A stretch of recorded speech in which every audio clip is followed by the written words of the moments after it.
I like to talk about how to research, buildings, site, context like that. I'm gonna use my project 3 as my example on how I researched the site. There's like a few things that I wrote down that you can kind of overview. It's very much free form for research. It's really what works best for you and how you learn best.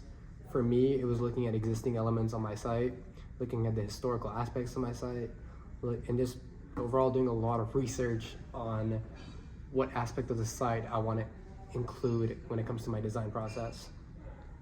So for my Escondido Creek Center, which I will attach, I could have a visual board, but I will attach it. This is how I went about it. So for the Creek Center site, it's in Escondido. It's right off the Escondido Creek in the concrete bearing area more. So when we were looking at the research, I kind of explored it like anyone else would. We were drawing the site plan, and on our site plan, we drew like really nice flowing river, creek. And I was like, wow, that's not what it looks like in person. So I was like, let's make it look like that. How do you do that? So from there, I was like looking at aspects of like, well, how do you make a concrete creek, get water flow back in it? How do you make it like resourceful? And I looked into the LA River Basin Restoration Project, which was in LA. They did 50 miles of the LA river. They just took the concrete, ripped out the middle. They put native plants, and it brought a lot of native animals to come back too. And it created water flow that's still going. So I want to do that with the Escondido Creek because I thought, it's very dry. It needs more water. It's kind of just doesn't look in its best condition it could be.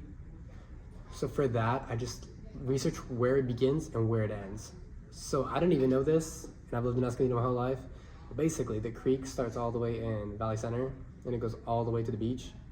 So I was like, okay, I'm gonna drive along that and try to find resources, because it's Escondido. You can't really, for like a lot of cities, unless they're a big city, you can't really just find things online. It's like no one's making articles about it really. There's only like a few people. So I drove around, I found some pamphlets, and then I asked a park ranger in Valley Center, where can I find more information? And they said that there's a conservancy at the end of the creek by the beach in St. Elio, which is called the St. Elio Conservancy. When I got there, it broke down everything. Water flow, how much water flow they get, the native animals, the plants, pretty much just anything that had to do with that creek, like all the answers I was looking for. So I did some deeper research. I looked up the conservancy. Through that, I found an article, and you'll find this with a lot of things where there's you gotta look deeper and have just certain words for it. But for mine, I found this document. It was a proposal for the creek and how to revitalize it, literally what I had planned before I even knew about it. And it basically just kind of broke down everything I needed to know that I had been already looking into.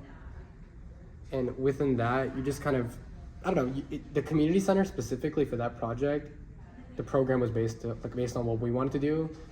So the moment I realized, okay, I've been looking for information and it was hard. So I was like, I'll make an information center for the creek. So that came very naturally. And that's pretty much it for when it comes to researching context. I feel like once you find out one element from the site and you want to connect it back to that, they work hand in hand. Like you have the creek center and then you have the creek right next to it. And that's really the connection point I made with it. That's pretty much it. I'll have some visuals to connect everything.